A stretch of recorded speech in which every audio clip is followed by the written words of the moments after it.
Hello छात्रों, मैं engineer Chandeshwar Kumar आप सभी लोग को एसी फिजिक्स क्लास में स्वागत है। आज हम सब लोग पढ़ने के लिए जा रहे हैं न्यूटन सेकंड लॉ का एक न्यूमेरिकल है। जो न्यूमेरिकल जो है बहुत एडवांस लेवल का है, जो आईआईटी नीट लेवल का है, जो इसी टाइप का क्वेश्चन पूछता है और जरा सा हार्ड नहीं है। हार्ड ये कोई न्यूमेरिकल हार्ड नहीं, एक्चुअली कोई न्यूमेरिकल हार्ड नहीं। क्या है कि इसे थोड़ा समझना पड़ेगा आप सभी लोग को, तो आप आसानी से बता देंगे। आज आखिर ये क्वेश्चन क्या है वो बात पहले बताता हूं या नहीं। ये क्वेश्चन क्या है, ये कह रहा है कि the two force acting on a body acting acting on 1.3 kg mass of a body is perpendicular to each other. दो बल है जो मतलब कि 1.3 kg द्रव्यमान की एक वस्तु है जिसपे जो है एक दूसरे के ऊपर लंबवत लग रहा है।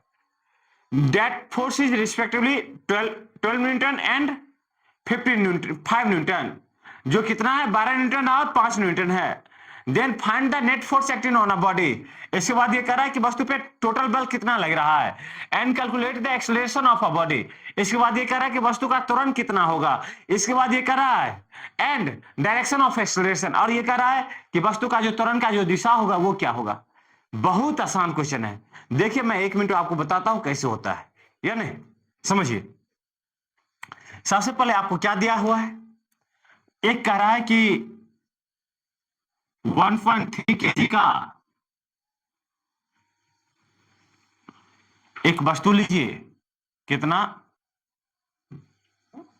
1.3 kg का एक वस्तु लीजिए जिसपे आप दो बल लगाइए। कितना बल लगाइए बाबू? दो बल लगाइए। तो पहला बल कौन बोला है? 12 न्यूटन। 12 न्यूटन का बल आप इधर लगा दीजिए, इसे आप F1 कह दीजिए।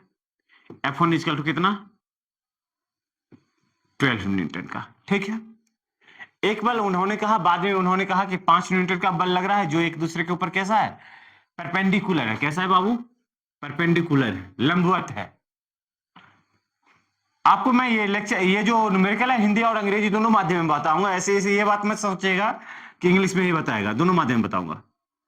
और ये जो एक बल जो है F2 जो है, F2 जो है कितना है? 5 न्यूटन का। कैसा है? 5 न्यूटन का है। और जो F1 और F2 एक दूसरे के ऊपर कैसा है? परपेंडिकुलर। कैसा है बाबू? परपेंडिकुलर, लंबवत है।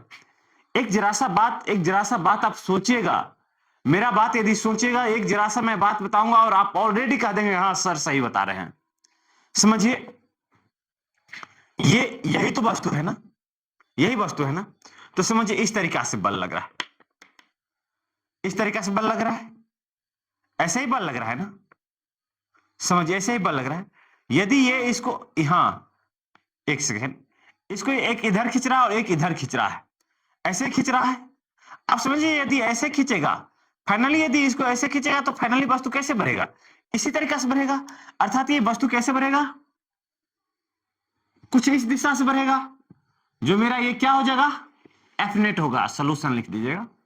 ये अपना क्या हो जाएगा? एफ नेट हो जाएगा, या नहीं? चलिए, और एफ नेट हमसे लोग पढ़े थे parallelogram law of vector addition.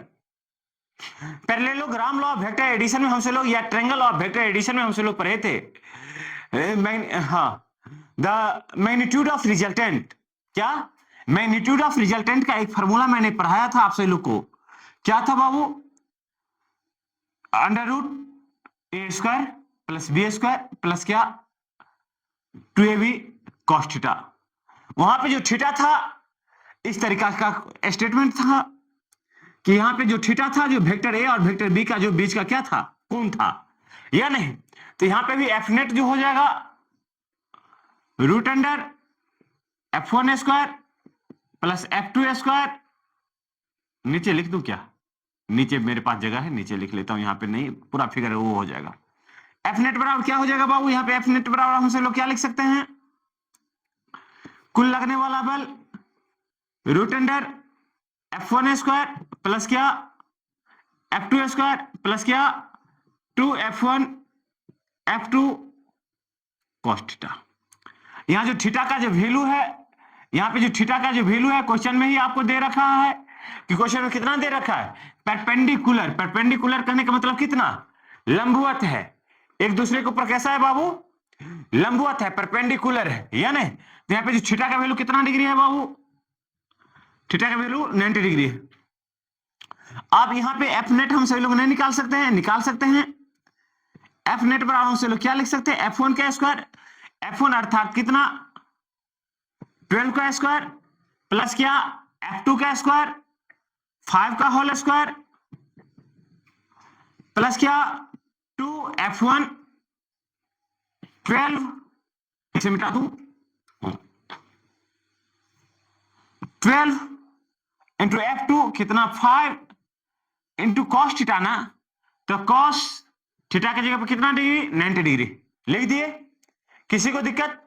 हमसे लोग जानते हैं कॉस 90 का वैल्यू कितना होता है बाबू? कॉस 90 का वैल्यू कितना होता है? 0 होता है। ये तो हमसे लोग जानते हैं कॉस 90 डिग्री बराबर कितना? 0। कॉस 90 का वैल्यू कितना होता है? 0। तो हमसे लोग इसे क्या लिख सकता हूं? एक जरा सा ख्याल कीजिएगा, बराबर है 44 से 144 प्लस 5 25 प्लस 2, इतना काहे लिखेंगे भाई साहब? या लिख दो, लिख दो, एक बार लिख दो, बच्चे को नहीं समझ में आएगा। इंटू क्या? 0। ये टोटल टर्म कितना हो गया? 0 हो गया। तो ये कितना हो जाएगा बाबू? 144 प्लस कितना? 25 कितना? 169, 169। ये मेरा क्या हो गया? F net. तो यहां पर एफ नेट बराबर हमसे लोग यहां पे क्या लिख सकते हैं? एफ नेट बराबर कितना? 13 न्यूटन। कितना प्राप्त हो गया? इस पे जो लगने वाला बल जो होगा कितना न्यूटन का होगा? 13 न्यूटन का। पहला क्वेश्चन यही था कि फाइंड द नेट फोर्स। मैंने नेट फोर्स निकाल लिया कि वस्तु पे टोटल लगने वाला बल कितना न्यूटन का होगा? 13 न्यूटन का बल होगा। ये तो क्लियर हो गया। अब इसका त्वरण कितना होगा? एक्सेलरेशन। तो यहां पे लिख दीजिए according to Newton's second law, according to Newton's second law, Newton's के सेकेंड लॉ बराबर क्या? सेकेंड लॉ क्या कहता है? एफ बराबर क्या? M A. यहां से लिखना स्टार्ट कीजिए। एफ बराबर एम ए। दिखाई दे रहा है क्या? दिखाई दे रहा है ना बाबू? ऐसा ना हो कि मैं बताते चला जाऊं, आपको दिखाई ना पड़े, फिर दिक्कत हो जाएगा, या नहीं? एफ बराबर क्या? M A. तो यहां पे एफ नेट लिख दीजिए, एफ नेट लिख दीजिए। तो एफ नेट बराबर हमसे लोग क्या लिख दें? एम इंटू क्या? ए नेट। और यहां पे ए नेट, एफ नेट का वैल्यू कितना है बाबू? 13 न्यूटन है। कितना है? 13। और ए का, एम का वैल्यू कितना है? 1.3 इंटू क्या? ए नेट। ए नेट बराबर कितना हो जाएगा बाबू? 13 1.3 कितना हो गया? 10 मीटर प्रति सेकेंड स्क्वायर। हो गया ये बात। अब चलिए ठीक है, नेक्स्ट बात मुझे क्या पूछा था कि डायरेक्शन ऑफ एक्सेलरेशन, त्वरण। मैंने त्वरण भी एक्सेलरेशन में मैंने कैलकुलेट कर दिया। अब क्या कर रहा है? डायरेक्शन ऑफ एक्सेलरेशन मतलब ये मतलब ये कि ये जो वस्तु है, वस्तु जो है, ये 12 न्यूटन के जो बल है F1, 12 न्यूटन के बल से, 12 न्यूटन के बल से कितना डिग्री के कोण बना करके ये निकलेगा। तो आप सभी लोग ये जानते हैं, यदि जब भी आपको मैंने पढ़ाया था कि डायरेक्शन ऑफ रिजल्टेंट वेक्टर, वहां पे मैंने 10 अल्फा का मान निकाला था। 10 अल्फा बराबर क्या? P बाय बी, या नहीं? यही बात ना था। और आप सभी लोग ये बात जानते होंगे, ये बात आप सभी लोग जानते होंगे, प्रॉपर्टी ऑफ वेक्टर। हम सभी लोग ये बात जानते हैं कि बल एक सदिश राशि है, फोर्स एक वेक्टर क्वांटिटी है। यदि वेक्टर क्वांटिटी है तो वेक्टर क्वांटिटी है तो प्रॉपर्टी ऑफ वेक्टर ये कहता है कि vector can be shifted one place to another place, but remember that the direction of a vector and magnitude of a vector it does not change. क्या कहा? कि मैं एक सदिश राशि को एक स्थान से दूसरे स्थान परिवर्तित कर सकता हूं, लेकिन ख्याल रहे कि न तो उसके परिमाप में परिवर्तन हो, न तो उसके दिशा में परिवर्तन हो। यही उन्होंने बताया था। लिखिए आप सभी लोग यहां पे। तो मैं यहां पे क्या करता हूं कि ये जो वेक्टर जो है F2, इस वेक्टर को मैंने शिफ्ट करके यहां पे ले आता हूं। कोई रूल है क्या? तो शिफ्टिंग प्रॉपर्टी ऑफ वेक्टर है। क्या है बाबू? शिफ्टिंग प्रॉपर्टी ऑफ वेक्टर है। ये कितना है? 5 न्यूटन का बल है। शिफ्टिंग प्रॉपर्टी ऑफ वेक्टर ये कहता है कि एक सदिश राशि को एक स्थान से दूसरे स्थान ले जा सकते हैं, लेकिन ख्याल रहे ना तो उसके परिमाण में परिवर्तन हो ना तो उसके दिशा में परिवर्तन हो। तो कितना हो गया यहां पे आन लिए।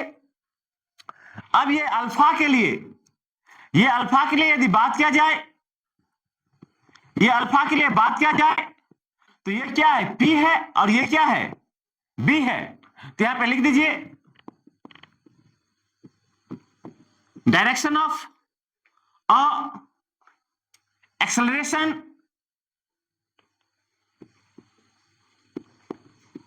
डायरेक्शन ऑफ एक्सेलरेशन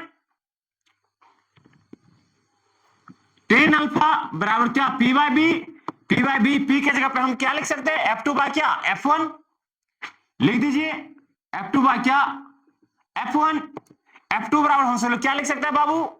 F2 की जगह पे कितना? 5 बाय कितना? 12। ये अपना किसका वैल्यू है? टेन अल्फा का वैल्यू है। तो अल्फा बराबर क्या लिख सकते हैं? 10 इनवर्स 5 बाय कितना? 12। इतना एंगल से ये जो है वस्तु आगे की ओर बढ़ जाएगा। बात क्लियर है? नेक्स्ट लेक्चर लेकर के आ रहे हैं कि यदि कोई बॉडी पे यदि दो बल लग रहा है, दो फोर्स लग रहा है, तो उस पर अधिकतम बल कब लगेगा और न्यूनतम बल कब लगेगा। Thank you.